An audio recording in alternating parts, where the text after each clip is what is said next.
নমস্কাৰ বন্ধুসকল, আপোনালোক সকলোকে স্বাগতম জনাইছোঁ স্পষ্টক আছামৰ এটি নতুন ভিডিঅ'লৈ। আজি আমি আলোচনা কৰিবলৈ গৈ আছোঁ IPL 2025 বৰ্ষত কেনেকুৱা হ'ব CSK দলৰ প্লেইং 11 অৰ্থাৎ চেন্নাই ছুপাৰ কিংছৰ প্লেইং 11 কেনেকুৱা হ'ব তাৰ বিষয়ে আজি আমি আলোচনা কৰিম। ইতিমধ্যে আমি RCB আৰু ৰাজস্থান ৰয়েলছৰ প্লেইং 11 আলোচনা কৰি থৈছোঁ।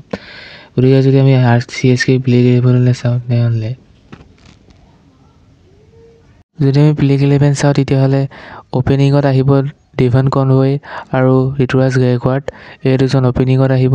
1 ডাউনত 3 নম্বৰত আহিব ৰাহুল ত্ৰিপাঠী, 4 নম্বৰত শিৱম ডুবে আৰু 5 নম্বৰত দীপক হুৰা, 6 নম্বৰত ৰবীন্দ্ৰ জাদেজা, 7 নম্বৰত MS ধোনী,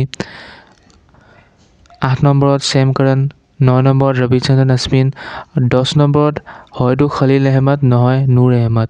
এই দুজনৰ ভিতৰত এজনক তেওঁলোকে 10 নম্বৰত খেলাব আৰু তাৰপিছত 11 নম্বৰত মাথিসা পাথিৰানা।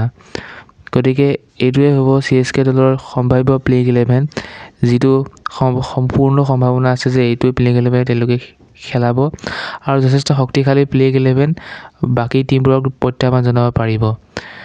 গতিকে যদি আজি ভিডিঅ'টো ভাল পালে তেনেহ'লে লাইক কৰিব, শ্বেয়াৰ কৰিব আৰু ছাবস্ক্ৰাইব কৰিব। থেংকছ ফৰ ৱাচিং।